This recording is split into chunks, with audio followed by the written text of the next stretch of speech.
লেখিকা অদিতি ঘোষের আজকাল পরশুর গল্প। অটোটার একেবারে পাশ দিয়ে খুব স্পিডে বেরিয়ে গেল লাল রঙের বাইকটা। চলন্ত অটোর ভেতর থেকেও মৌত্রিষাকে চিনতে কোনো অসুবিধা হলো না লিপিকার। মেয়েটা চিরদিনই একটু বেশি বেপরোয়া। 5-6 বছর আগে থেকেই বাইক চালায় ও। স্কুটি ওর মোটেই পছন্দ নয় 4 চাকাও। লম্বা চওড়া চেহারার দৌলতে বড়সড় বাইকটাকে ভালোভাবেই হ্যান্ডেল করতে পারে ও। যদিও অ্যাক্সিডেন্ট কখনো করেনি, তবু ওর বাইকে চাপতে বেশ ভয় লাগত লিপিকার। যথেষ্ট জোরে বাইক চালায় মৌত্রিষা। ওর বাইকে জীবনে একবারই চেপেছে লিপিকা, তাও সেটা বছর 4 আগে, রঞ্জিতার দাদার বৌভাতের অনুষ্ঠানে যাবার সময়। তখন ওদের 3rd ইয়ার। ভয়তরাসে লিপিকা বাইকের ব্যাকসিটে বসে সারাটা রাস্তা চেঁচাতে গিয়েছিল, আস্তে তৃষা আস্তে, প্লিজ আস্তে চালা, বড় ভয় করছে আমার, মনে হচ্ছে পড়েই যাব। তৃষা গাড়ির গতি না কমিয়ে গলা চড়িয়ে বলেছিল, বি স্টেডি লিপি, আমাকে চেপে ধরে চুপচাপ বসে থাক, কিচ্ছু হবে না। কৌশিকের আগে পৌঁছাবো আমি, এটাই আমার আজকের চ্যালেঞ্জ। মনে মনে ঠাকুরের নাম জপ করতে করতে লিপিকা সেদিন পৌঁছেছিল বিয়ে বাড়িতে। সেই সঙ্গে চ্যালেঞ্জ জিতেও গিয়েছিল মৌত্রিষা। ওর 1 মিনিট 25 সেকেন্ড পর রাহুলকে নিয়ে পৌঁছেছিল কৌশিক। হিয়া মুনমুন তার আগেই চলে এসেছিল টোটো করে। অঙ্কুশ আর আবির ঢুকেছিল সকলের শেষে সাইকেল নিয়ে। চ্যালেঞ্জে হেরে গিয়ে শর্তমতো মৌত্রিষাকে 500 টাকা দিয়েছিল কৌশিক সকলের সামনে। লিপিকা নিজেও সেদিন খুব খুশি হয়েছিল কৌশিকের সঙ্গে চ্যালেঞ্জ করে মৌত্রিষা জিতে যাওয়ায়। নিজেকেও সে জয়ের অংশীদার মনে হয়েছিল ওর। সেই সব দিনগুলো ছিল একেবারেই আলাদা। এরপর অনেক বদল ঘটে গেছে ওদের সকলের জীবনে। ঠিক সেই কারণেই আজ মৌত্রিষার বাইকের ব্যাকসিটে অঙ্কুশকে দেখে অবাক না হয়ে পারল না লিপিকা। বন্ধু হিসেবে নয়, এখন অঙ্কুশের সঙ্গে কথা বলে মৌত্রিষা শুধুই লিপিকার কারণে। তবে ওকে যে এখনো খুব একটা পছন্দ করে না তৃষা, সেটা জানে লিপিকা। সেই অপছন্দের মানুষটাকেই আজ নিজের বাইকে চাপিয়ে কোথায় চলেছে তৃষা। হঠাৎ অঙ্কুশের প্রতি মৌত্রিষার এই বদান্যতা কেন? প্রশ্নটা মনের মধ্যে বারবার উকি দিচ্ছে লিপিকার। মনে পড়ে যাচ্ছে সেদিনের ঘটনাটা। অঙ্কুশকে কেন্দ্র করে চূড়ান্ত মন কষাকষি হয়ে গিয়েছিল ওর মৌত্রিষার সঙ্গে। সবাই মিলে প্ল্যান করে এবারও গতবারের মতোই দুর্গাপুজোর দশমীর দিন একটা গেট টুগেদারের অ্যারেঞ্জ করা হয়েছিল। নিজের নামে নতুন শোরুম খোলার কারণে আগেরবার একটা রেস্তোরাঁয় ট্রিপটা দিয়েছিল ব্যবসায়ী বাড়ির ছেলে কৌশিক। তবে এবার রেস্তোরাঁয় না গিয়ে হিয়াদের বাড়িতে ব্যবস্থা করতে চেয়েছিল হিয়া। প্ল্যানটা হচ্ছিল ষষ্ঠীর দিন মুনমুনদের বাড়িতে বসে হিয়া, রঞ্জিতা, মুনমুন, মৌত্রিষা ও লিপিকা, এই 5 জন বন্ধুর মধ্যে। ঠিক হয়েছিল ফোন করে কৌশিক, রাহুল, আবির আর অঙ্কুশকে জানানো হবে। বিরাট কিছু আয়োজন নয়। সন্ধে একটু স্ন্যাক্স, কফি আর রাতের জন্য মিক্সড ফ্রাইড রাইস, চিকেন কষা আর আইসক্রিম। পুরোটাই আসবে সুইগির মাধ্যমে, সকলের পছন্দের একটা রেস্তোরাঁ থেকে। সকলে চাঁদা তুলে খাবারের বিল মেটানো হবে, সেই রকম কথাবার্তা হচ্ছিল। তাতে আপত্তি জানিয়েছিল হিয়া ও মুনমুন। সদ্য চাকরি পাওয়ার কারণে এবার ট্রিপটা দিতে চেয়েছিল ওরা দুজনে। খাওয়ার থেকে বেশি আগ্রহ ছিল সকলের জমিয়ে আড্ডা দেওয়ার। হিয়ার মা আর হিয়া থাকে এখন বাড়িতে। চাকরির সূত্রে ওর দাদা থাকে মাইথনে। হিয়ার মা নিচের তলায় নিজের ঘরে থাকেন, তাই দোতলাটা একেবারে ফাঁকা পাওয়া যাবে। সেদিনের গেট টুগেদারে একই সঙ্গে মাধ্যমিক পাশ করা ওদের স্পেশাল 9 জন বন্ধুর মধ্যে অঙ্কুশও থাকবে, সেটাই স্বাভাবিক ছিল। কিন্তু ওকে বাদ দিতে চেয়েছিল মৌত্রিষা অদ্ভুত যুক্তি খাড়া করে। সকলের মাঝেও লিপিকাকে বলেছিল, দেখ, আমরা সবাই এখানে শুধুই বন্ধু, কেউ কারো বয়ফ্রেন্ড বা গার্লফ্রেন্ড নই। কিন্তু অঙ্কুশ তোর বয়ফ্রেন্ড, হিয়াদের বাড়িতে তো যাচ্ছি আমরা, তাই আমার মনে হয় অঙ্কুশকে এই ক্ষেত্রে দলে না নেওয়াই উচিত।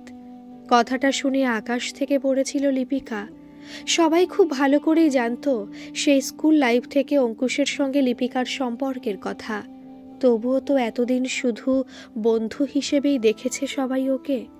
তার কারণ ওরা দুজন কখনো আলাদাভাবে কথা বলতে বা ক্লোজ হতে চায়নি, তাই কোনোদিন এসব কথা ওঠেনি। কিন্তু সেদিন কেন হঠাৎ অঙ্কুশের সঙ্গে ওর সম্পর্কটাকে বিশেষভাবে দেখেছিল মৌত্রিশা, সেটা বুঝতে পারেনি লিপিকা। লিপিকা তৎক্ষণাৎ জানিয়েছিল এই গেট টুগেদারে থাকতে পারবে না ও। তারপরই শুরু হয়েছিল বন্ধুদের সঙ্গে মৌত্রিশার বাগবিতণ্ডা। শেষ পর্যন্ত অবশ্য অন্য বন্ধুদের অনুরোধে সেদিনের গেট টুগেদারে অংশ নিয়েছিল ও আর অঙ্কুশ দুজনেই। অন্য বন্ধুদের সামনেই মৌত্রিশা ক্ষমা চেয়েছিল লিপিকার কাছে। বন্ধুদের সকলের অনুরোধ রেখে সেদিনের কথা অঙ্কুশকে আজও জানায়নি লিপিকা। এরপর আস্তে আস্তে দুই বন্ধুর মধ্যে সম্পর্ক অনেকটাই স্বাভাবিক হয়ে গেছে। এখন প্রায়ই লিপিকাকে ফোন করে মৌত্রিশা। শুধু তাই নয়, একটু বেশি গুরুত্ব দেয় এখন নতুন করে। এবার নিউ ইয়ার্স ডেতে লিপিকা ঘুম থেকে ওঠার একটুখানি পরই হঠাৎ করে ফোনটা এসেছিল মৌত্রিশার কাছ থেকে। সকাল 9টায় ওদের বাড়ি যাওয়ার জন্য রিকোয়েস্ট করেছিল মৌত্রিশা। নানা কারণে মনটা ভালো ছিল না লিপিকার, তাই যাওয়ার ইচ্ছা ছিল না ওর। মায়ের শরীর খারাপের অজুহাত দিয়েছিল, কিন্তু শেষ পর্যন্ত সে অজুহাত ধোপে টেকেনি। মৌত্রিশা ফোনে ফোনে অতিষ্ঠ করে তুলেছিল লিপিকাকে। অনুনয়ের সুরে বলেছিল, মাত্র 1.5-2 ঘন্টা সময়ের জন্য আসতে পারবি না? এটা আমি বিশ্বাস করতে পারছি না। কাকিমা অসুস্থ বুঝলাম, তাও কাকু তো আছেন বাড়িতে। তোকে আসতেই হবে। আমি কিন্তু ব্রেকফাস্ট না করে বসে থাকবো তোর অপেক্ষায়। যদি না আসিস তাহলে বুঝবো তুই আর আমাকে আগের মতো বন্ধু ভাবিস না। এরপর অনিচ্ছা সত্ত্বেও মৌত্রিশাদের বাড়ি যেতে বাধ্য হয়েছিল সেদিন লিপিকা। ব্রেকফাস্ট করে ড্রয়িং রুমের নরম সোফায় বসে গল্প করছিল ওরা।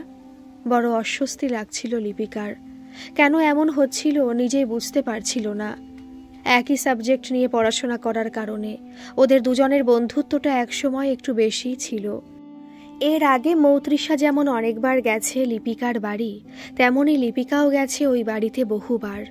তবু সেদিন যেন ওই সুসজ্জিত ড্রয়িং রুমে নিজেকে বড্ড বেমানান লাগছিল ওর। মনে হচ্ছিল না এলেই বোধহয় ভালো হতো আজ। লিপিকার মানসিক অস্থিরতাটা বুঝতে পেরে ওকে দুহাত দিয়ে জড়িয়ে ধরেছিল তৃষা। কি এত ভাবছিস বলতো লিপি? তুই কি সেদিনের সেই কথাটার জন্য এখনো আমার ওপর রাগ পুষে রেখেছিস? ধন্য প্রেম বাবা তোর। অঙ্কুশ সত্যি ভাগ্য করেছে। হিংসে হয় আমার তোদের এই প্রেম দেখে। 8-9 বছর ধরে চালাচ্ছিস। অবশ্য তোর মতো এতটা ভালো অঙ্কুশ তোকে বাসে কিনা সে ব্যাপারে যথেষ্ট সন্দেহ আছে আমার। লিপিকা বলেছিল, আমি কিন্তু তা জানতে চাইনি কখনো, আর আজও চাই না। দুহাতে নিজের কান ধরে জিভ কেটেছিল মৌত্রিশা। সরি বাবা, আবার ভুল করে ফেললাম। কথা দিলাম এমন ভুল আর হবে না কখনো। বলিস তো এখনই নাক খপ্তা দেব আমি। তবু তুই এমন গম্ভীর হয়ে থাকিস না।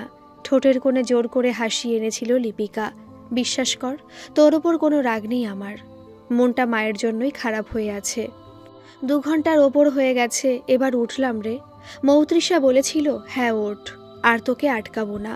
তবে একটা কথা মনে রাখবি, আমরা যে যেখানেই থাকি আমাদের এই বন্ধুত্ব অটুট থাকবে চিরদিন। হাসি মুখে উঠে দাঁড়িয়েছিল লিপিকা। সেটা তো আমিও চাই রে তৃষা। ভেরি গুড, শুনে খুব শান্তি পেলাম। মৌত্রিশার চোখে মুখে সেদিন সত্যি উপচে পড়া খুশি দেখেছিল লিপিকা। এরপর দেখতে দেখতে পেরিয়ে গেছে প্রায় 4.5 মাস। এর মধ্যে ফোনে কথা হয়েছে অনেকবার ওর মৌত্রিশার সঙ্গে, কিন্তু দেখা হয়নি আর। 3-4 দিন আগে রঞ্জিতা ফোন করে জানিয়েছিল মৌত্রিশার কথা। তৃষা নাকি ওকে বলেছে এবার বিয়ে করে ফেলবো ভাবছি। চাকরি পাবো না, আর পেলে করতেও দেবে না আমাদের বাড়ির থেকে। বাড়িতে বসে বসে বয়স বাড়িয়ে লাভ কি? তার থেকে বিয়ে করে একটু এনজয় করি লাইফটাকে। লিপিকা বলেছিল, ভালো সিদ্ধান্তই নিয়েছে ও। যাকে যেটা মানায় তার সেটা করাই ভালো। ওর মতো আদুরে মেয়ে চাকরি পেলেও করবে কোন দুঃখে বলতো? রঞ্জিতা বলেছিল, ও তোকে কিছু বলেনি লিপি? না রে, বলেনি, তবে এরপর হয়তো বলবে। এই নিয়ে আর তেমন কথা হয়নি কোনো বন্ধুর সঙ্গে। তবে মৌত্রিশার কথাটা জেনে অবাক হয়নি সেদিন লিপিকা। ব্যবসাদার বাবার একমাত্র মেয়ে, ওর চাকরি করার দরকার কোনোদিনই হবে না। সেই রকম কোনো অবস্থাপন্ন বাড়িতেই নিশ্চয়ই বিয়ে হবে ওর। হয়তো যোগাযোগ চলছে। জীবনকে ও তো এখনও উপভোগ করছে, আর পরেও করবে। সোনার চামচ মুখে দিয়ে জন্মেছে যে, তার আবার চিন্তা কি? অটো থেকে নেমে বেনুদার দোকানে রাখা সাইকেলটা বার করে নিল লিপিকা। আজও গিয়েছিল একটা কাজের সন্ধানে। সেখানে আশার আলো দেখতে পায়নি কোনো। নার্সিংহোমের মালিক ওই ভদ্রলোক ভদ্রতার খাতিরেই বললেন, আপনার বায়োডাটা দেখে রাখলাম, আমাদের দরকার হলে জানাবো। আর অনুরোধ করতে অস্বস্তি লাগছিল লিপিকার, তাই নমস্কার জানিয়ে বেরিয়ে এসেছে। বাবার এক বন্ধুর পিস্তুত দাদার নার্সিংহোম ওটা। ওনার ছেলে ডাক্তার, তবে উনি নন। ওই নার্সিংহোমে অফিসিয়াল কাজের জন্য 2জন লোক নিয়োগ করা হবে। কথাটা বন্ধুর কাছ থেকে জেনেছিল বাবা, তারই সোর্সে যাওয়া। লিপিকা ইংলিশে MA করেছে, তবে ওর এই ধরনের কাজের কোনো এক্সপেরিয়েন্স নেই জেনে খুব একটা আমল দেননি নার্সিংহোমের মালিক। এখানে আসার আগে নেগেটিভ চিন্তাটাই মাথায় এসেছিল লিপিকার। এখন দেখছে সেটা একেবারে অমূলক নয়। মধ্যাহ্ন সূর্যের তীব্র তেজ যেন সব ঝলসে দিতে চাইছে। এক বিশ্বের ক্লান্তি মনে বাসা বেঁধেছে। তার ওপর আবার পুরনো লড়ঝড়ে সাইকেল, প্যাডেল করতে বেশ কষ্ট হচ্ছে। সাইকেলটাই একবার অয়েলিং করানো দরকার, কিন্তু ওকে যে একদিন দোকানে রেখে আসবে সেটাই হচ্ছে না। এই প্যান্ডেমিক সিচুয়েশনে বাবাকে খুব একটা বাইরে বের হতে দেয় না ও। রবিবারগুলোয় নিজেই বাজার দোকান এসব করে, তাই ওর এই লড়ঝড়ে বাহনেরও বিশ্রাম মেলে না। বাড়ি ফিরে চেনে একটু তেল দিতে হবে। গত বছরই ভেবেছিল নতুন একটা সাইকেল কিনবে, কিন্তু তার হয়ে ওঠেনি। কোভিডের কারণে 2টো টিউশনই কমে গেছে লিপিকার। ঋদ্ধিমা আর রিমা এখন পড়ছে না। ঋদ্ধিমাদের বাড়িতে যাওয়ার ব্যাপারে আপত্তিটা না হয় ঠিক ছিল, কিন্তু অনলাইন ক্লাস করাতেও যখন আপত্তি জানালেন ওর বাবা, তখন কারণটা পরিষ্কার হলো। আসলে ওর বাবা কোভিডের প্রথমের দিকেই চেন্নাই থেকে বাড়ি চলে এসেছেন। ওয়ার্ক ফ্রম হোম করছেন এখন, তাই অতিরিক্ত সময় মেয়েকে পড়াচ্ছেন। প্রথম 2 মাস না পড়ালেও মাইনেটা ডেকে দিয়েছিলেন লিপিকাকে, কিন্তু পরিস্থিতি কবে স্বাভাবিক হবে জানেন না কেউ। তাছাড়া পরীক্ষা না দিয়েই প্রমোশন হওয়ায় স্টুডেন্টদের মধ্যেই শুধু নয়, তাদের বাবা মায়েদের মধ্যেও পড়াশোনার ব্যাপারে সিরিয়াসনেস কমে গেছে অনেকটা। তাই মাসে মাসে অতিরিক্ত 500 টাকা খরচ করতে গায়ে রাখছে এখন হয়তো। আর রিমার বাবার তো ফুটের জুতোর দোকানের এখন বেহাল অবস্থা, তাই এখন আর টিউটর দেওয়ার সামর্থ্য নেই তার। অসচ্ছল পরিবার, তবু কোচিংয়ে না দিয়ে মেয়েকে বাড়িতে গিয়ে পড়ানোর জন্য টিউটর রেখেছিলেন, শুধুমাত্র মেয়ের অসুস্থতার কারণে। এখনও নিজে নিজেই পড়ছে। অন্য সকলের কাছে 600 টাকা করে নিলেও রিমার জন্য 400 টাকা নিত লিপিকা, কিন্তু এখন তো 3-4টে পেট চালানোই দায় হয়ে গেছে তার। বাকি আর 3জন স্টুডেন্ট পড়ছে এখনও, এর থেকে 1800 টাকা পাওয়া যায়। এছাড়া অতিরিক্ত সময় যে বুটিকটায় কাজ করত, সেইখানে এখন করোনার কারণে অর্ডার আসছে খুবই কম, তাই মালিক 2জন নিজেরাই চালাচ্ছেন কোনো রকমে। লিপিকার মতন যারা কাজ করত তাদের যেতে বারণ করেছেন। আঁকা সেভাবে না শিখলেও আঁকার হাত ওর ভালো, তাই ওখানে কাজ করে কিছু টাকা পাচ্ছিল। ব্যক্তিগত রোজগার তো কমেছেই লিপিকার, তার ওপর বড় ধাক্কাটা এসেছে বাবার নামে করা MIS পলিসি 2টো ম্যাচিওর হয়ে যাওয়ায়। প্রাইভেট ফার্মে কাজ করতেন বাবা। রিটায়ারমেন্টের পর সারা জীবনের সঞ্চয়ের টাকাটা LICতে আর ব্যাংকে MIS করেছিলেন। তাদের সুদ থেকেই 3জনের সংসারটা চালাতেন। সিনিয়র সিটিজেন হিসেবে 9% সুদ পেতেন 2 জায়গা থেকেই এতদিন। 5 বছর হয়ে যেতেই সেটা তুলে নতুন করে আবার সিনিয়র সিটিজেন সেভিংস স্কিমেই রেখেছেন, কিন্তু এখন সুদের হার উল্লেখযোগ্য রকম কমে গেছে। আগে যেখানে মোটে 12,000 টাকা ইন্টারেস্ট পেতেন, গত মাস থেকে সেখানে পাচ্ছেন মোট 10,000। এদিকে মা বাবা 2জনেরই ওষুধের খরচ বেড়েছে। কি করে যে চালাবে এবার সংসার, সেটাই ভেবে আকুল বাবা। অথচ সন্তান হয়ে তেমনভাবে সাহায্য করতে পারছে না ও। কি হলো তবে পড়াশোনা করে? ভাবলে আজকাল ভীষণ কষ্ট হয় লিপিকার। মাঝে মাঝে বিদ্রোহী হয়ে ওঠে মনটা। লিপিকার যত রাগ গিয়ে পড়ে মায়ের ঠাকুরের সিংহাসনে উপবিষ্ট বিগ্রহদের ওপর। সারা জীবন ধরে নিষ্ঠার সঙ্গে এইসব দেবদেবীর পূজা করে কি পেল মা? কি শুভ হলো সংসারের? রঞ্জিতা, হিয়া, মুনমুন, তৃষা এরা সবাই অবস্থাপন্ন বাড়ির মেয়ে। জন্ম মুহূর্ত থেকে সুখে আছে ওরা। এখনও ওদের ভাগ্যের চাকা গড়গড় করে ঘুরছে, অথচ পড়ে আছে যে আধার, সেই আধারেই। বন্ধুদের ভালো দেখে কখনো ঈর্ষাবোধ করে না লিপিকা, কিন্তু কষ্টটা হয় নিজের ভাগ্যের জন্য, বাবাকে সাহায্য করতে না পারার জন্য। ঈশ্বর তো পারেননি ওর ভাগ্যের চাকাটাকে সামান্য একটু নড়াতে। যদি পারবেনই না, তাহলে তার পুজো করে কি হবে? বাবার একটা কথা যে কত বড় সত্যি, সেটা এখন উপলব্ধি করে ও। বাবা বলে, ভাগ্যবানেরা জন্মায় ভাগ্যবানের বাড়িতেই। মুনমুন আর হিয়া উচ্চ মাধ্যমিকের পর বিটেক করতে কলকাতা চলে গেল। বেশি টাকা খরচ করে পড়াশোনা করার ক্ষমতা ছিল ওদের। এতে সুফল তো পাওয়ারই কথা। ওরা ক্যাম্পাসিংয়ে চাকরি পেয়ে গেছে সময় মতো। বিটেক করে চাকরি পেয়েছে রাহুলও। রঞ্জিতা গ্র্যাজুয়েশন করে MBA করেছে, তাই চাকরি পেতে কোনো বেগ পেতে হয়নি ওরও। কৌশিক মোটর বাইকের শোরুম করেছে। আবির আর অঙ্কুশের পরিস্থিতি অবশ্য ওরই মতন। ওরা কোচিং সেন্টারে পড়ানোর সাথে সাথে চাকরির জন্য চেষ্টা চালাচ্ছে। অঙ্কুশকে দেখতে বেশ সুন্দর, একেবারে নায়কোচিত। বন্ধুরা সবাই ওকে বলে, টিভি সিরিয়ালের জন্য অডিশন দে তুই অঙ্কুশ, নির্ঘাত সিলেক্ট হয়ে যাবি, তারপর হিরো হতে বেশি দিন লাগবে না। অঙ্কুশ হাসে, অতই সহজ সব। আমি না পারি অভিনয় করতে, না পারি নাচতে, শুধু ফিগারের দৌলতে নায়ক হওয়া যায় না। আমার মতো কতজন ঘুরছে রাস্তাঘাটে। তাছাড়া আমি হিরো হতে চাইও না, সাধারণ হয়েই থাকতে চাই। বন্ধুর গ্রুপে থাকলেও মৌত্রিশাকে নিজেদের মধ্যে না ধরাই ভালো, কারণ ওর বাবা বড় ব্যবসাদার, ওদের টাকা খরচ করার লোক নেই। বাকি থাকে শুধু লিপিকা নিজে। সায়েন্স নিয়ে উচ্চ মাধ্যমিক পাশ করেছিল ভালো রেজাল্ট করে, তা সত্ত্বেও শুধুমাত্র খরচের কথা ভেবে ইংলিশ অনার্স নিয়ে পড়েছিল কাছের কলেজ থেকে। টিউশনি করে পড়ার খরচ চালিয়েছে ও। বহু কষ্ট করে MA কোর্সটা কমপ্লিট করেছিল। লিপিকার বাবা বিনয় মুখার্জি তেমন কোনো নামী কোম্পানিতে চাকরি করতেন না, আর ওর মা রমলা মুখার্জি গৃহবধূ। তাদের নিজেদের জীবনে তেমনভাবে সাফল্য আসেনি, তবু মেয়েকে নিয়ে অনেক স্বপ্ন দেখতেন তারা। যখন স্কুলে স্ট্যান্ড করত, বাড়িতে ঢুকে হাত পা ধুতেই রমলা শরবতের গ্লাসটা এগিয়ে ধরলেন, নে ধর, এটুকু খেয়ে নে আগে, তারপর স্নান করবি। রোদে রোদে এলি, তাই পাতিলেবু দিয়ে করেছি নুন চিনির শরবত। বিনয় পাশেই দাঁড়িয়ে রয়েছেন কৌতূহলী দৃষ্টিতে। কি হলো ওখানে জিজ্ঞেস করতে সংকোচ হচ্ছে নিশ্চয়ই তার। চুপচাপ অপেক্ষা করছেন লিপিকার মুখ থেকে কিছু শোনার জন্য। এই মানুষটাকে উদ্বেগের মধ্যে রাখতে মন চায় না লিপিকার, তাই নিজের হতাশাকে লুকিয়ে রাখার চেষ্টা করল। বায়োডাটা দেখেছেন ভদ্রলোক, বললেন রেজাল্ট তো ভালোই, তবে এক্সপিরিয়েন্স নেই শুনে আর তেমন গুরুত্ব দিলেন না। এটা আমার জানাই ছিল বাবা, ইন্টারভিউ নিলে তাও কথা থাকে, কারো মুখের কথায় চাকরি দিতে চায় না এখন আর কেউ, তাই ও নিয়ে বেশি আশা করিনি আমি, শুধু অজিত কাকুর কথা রেখে গিয়েছিলাম। রমনা হতাশ গলায় বললেন, তোর অজিত কাকু তো বললেন তার নিজের পিস্তুত ভাই উনি। বিনয় দীর্ঘশ্বাস ফেললেন, আর পিস্তুত ভাই, একবার ওপরে উঠে গেলে নিজের ভাই এখন দাদার পরিচয় দেয় না। যাকগে, তুই স্নান সেরে আয়, বেলা বাড়ছে, খেতে হবে তো নাকি?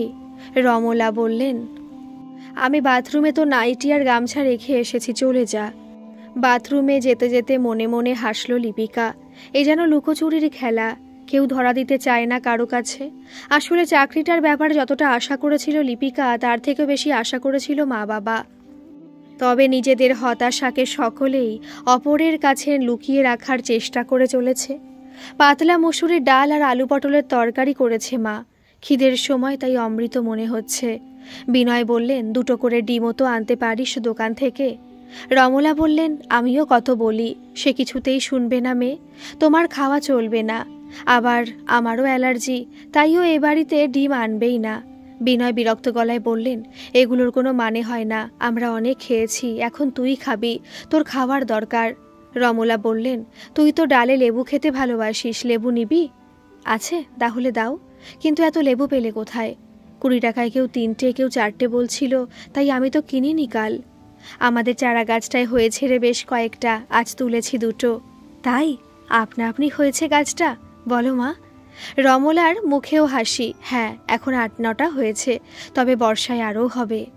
এই সামান্য প্রাপ্তিতে মায়ের মুখে তৃপ্তির হাসি দেখে বড় ভালো লাগলো লিপিকার। সত্যি ভাবলে অবাক লাগে, কি অল্পে সন্তুষ্ট ওই মানুষটা। বিবাহিত জীবনের 28টা বছর এইভাবেই কাটিয়ে দিল মানুষটা। সুখের মুখ সেভাবে না দেখলেও মাকে দেখে কখনো মনে হয়নি যে মা অসুখী। কত কম চাহিদা মায়ের।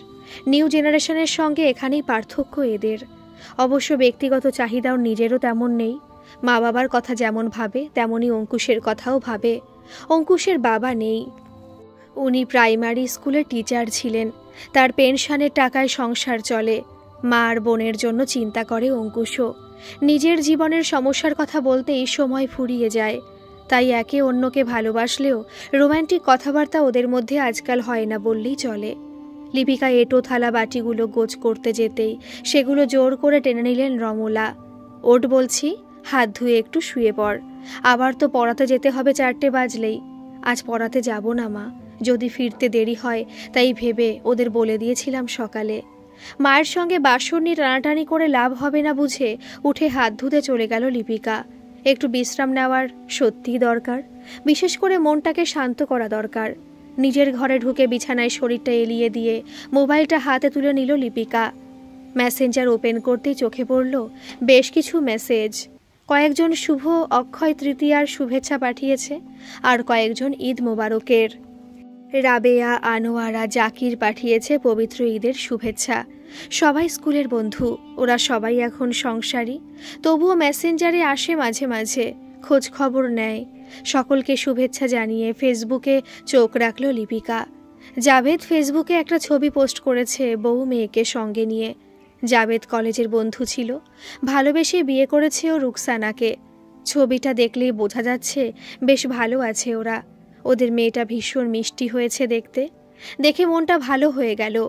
হোয়াটসঅ্যাপে অন্য বন্ধুদের মেসেজ এসেছে, তবে অঙ্কুশ আজও মেসেঞ্জার, হোয়াটসঅ্যাপে অ্যাবসেন্ট। গত 3 দিন ধরে কোনো মেসেজ আসছে না ওর কাছ থেকে। পরশু রাত্রে যে মেসেজটা করেছিল লিপিকা সেটাই দেখেনিও এখনও।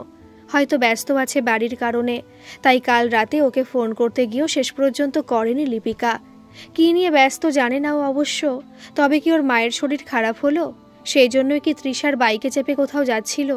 কথাটা মাথায় আসতে তাড়াতাড়ি কল করলো অঙ্কুশের নাম্বারে। ফোনটা বেজে গেল, কিন্তু রিসিভ করলো না ও। ভীষণ দুশ্চিন্তা হচ্ছে লিপিকার। তবে কি মাকে ব্যাপারটা জানিয়ে সাইকেল নিয়ে অঙ্কুশদের বাড়ি চলে যাবে এখনিও? কিন্তু পরিস্থিতি ঠিক কি আদৌ জানে না ও। বরং তার আগে আরও একবার ফোন করা দরকার। না পেলে তৃষাকেও করা যেতে পারে, কারণ আজ তো তৃষা ছিল অঙ্কুশের সঙ্গে। মিনিট 10 পর আবার একবার ট্রাই করবে ভেবে মোবাইলটা বালিশের পাশে রেখে চোখটা বন্ধ করল লিপিকা। সঙ্গে সঙ্গে মোবাইলের রিংটা বেজে উঠল। না, অঙ্কুশ নয়, ফোনটা করেছে মুনমুন। ওর গলায় রীতিমতো উদ্বেগ। লিপি, তুই নিশ্চয়ই এতক্ষণে শুনেছিস খবরটা? আমি তো বিশ্বাসই করতে পারছি না। অথচ শুধু আমাকে নয়, এই একই কথা হিয়া, কৌশিক, আবির, রাতুল, রঞ্জিতা সকলকেই বলেছে তৃষা।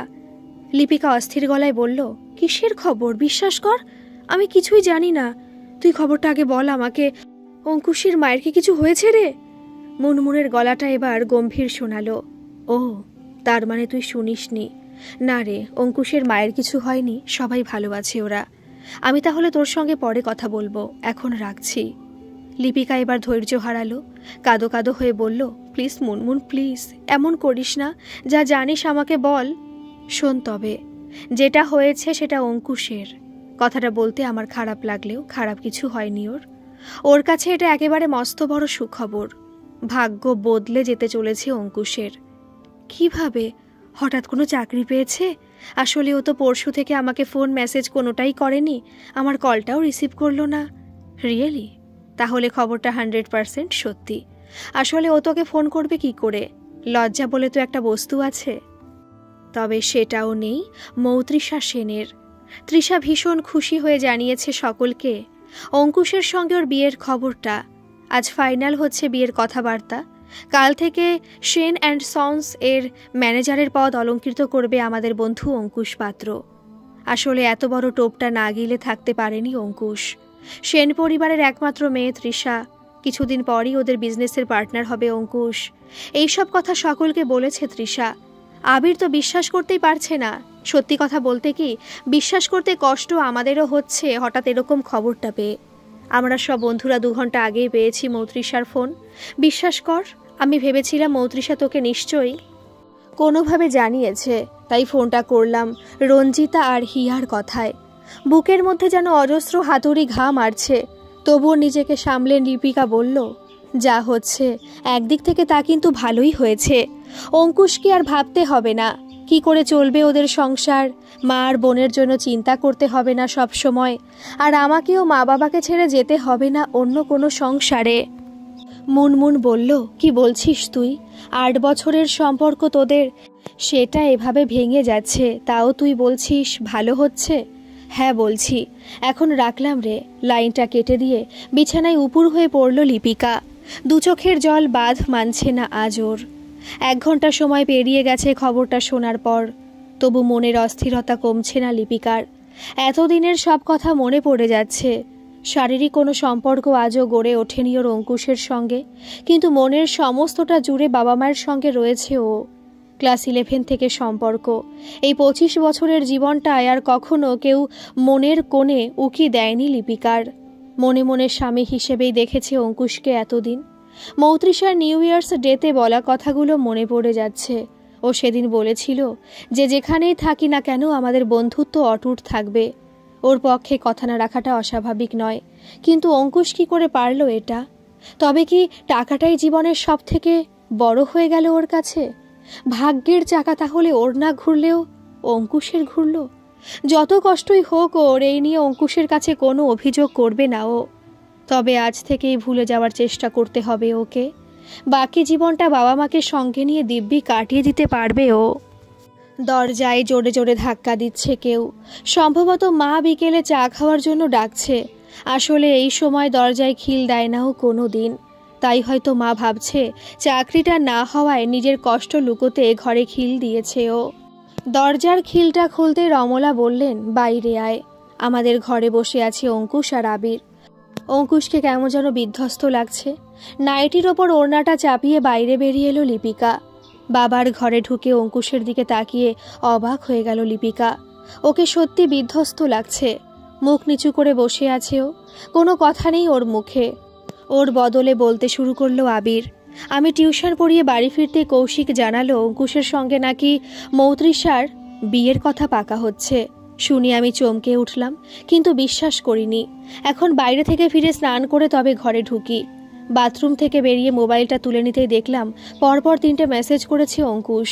ও লিখেছে, প্লিজ হেল্প মি। আমি মৌত্রিশাদের বাড়িতে, আমাকে আটকে রেখেছে ও।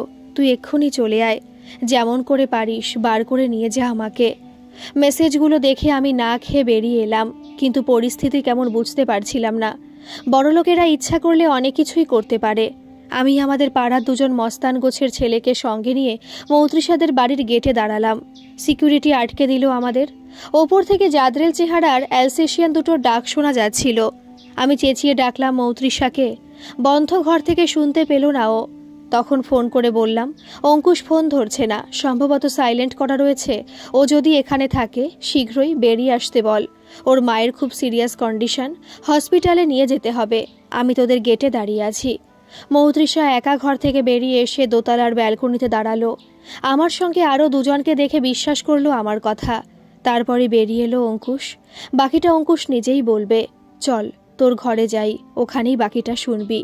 বিনয় বললেন, সেই ভালো, তোমরা লিপির ঘরে যাও, অঙ্কুশের একটু বিশ্রামের দরকার। ওদের 2জনকে নিয়ে লিপিকা নিজের ঘরে ঢুকলো। অঙ্কুশের চোখগুলো বেশ লাল লাগছে, গলার স্বরটাও ধরা ধরা। ও বলতে শুরু করলো, মৌত্রিশার পাতা ফাঁদে পা দিচ্ছি আমি, সেটা একটুও বুঝতে পারিনি। মার্চের 5 তারিখে হঠাৎ ফোন করলো মৌত্রিশা। কিছুক্ষণ কথা বলার পর বলল, বন্ধু হিসেবে যদি আমি তোকে কোনোভাবে হেল্প করতে চাই তাহলে তোর আপত্তি নেই তো? বললাম, কি ধরনের হেল্প সেটা আগে বল। আমাদের 2টো সোনার দোকানের একটাই তোকে যদি ম্যানেজারের পোস্টে চাকরি দেওয়া হয়, করবি তো? মাইনে খুব একটা কম নয়, 40,000। রাজি কি না বল। আমি বাবাকে বলেছি তোর কথা, তবে একটা শর্ত আছে। অ্যাপয়েন্টমেন্ট লেটার হাতে পাওয়ার আগে লিপিকাকে কিছু জানাবি না। সারপ্রাইজ দিতে চাই আমি ওকে। বললাম, এতে রাজি না হওয়ার তো কিছু নেই, কিন্তু পুরনো ম্যানেজার কি আর করবেন না? না, ওনার বয়স হয়েছে, আর ওনাকে রাখা যাবে না।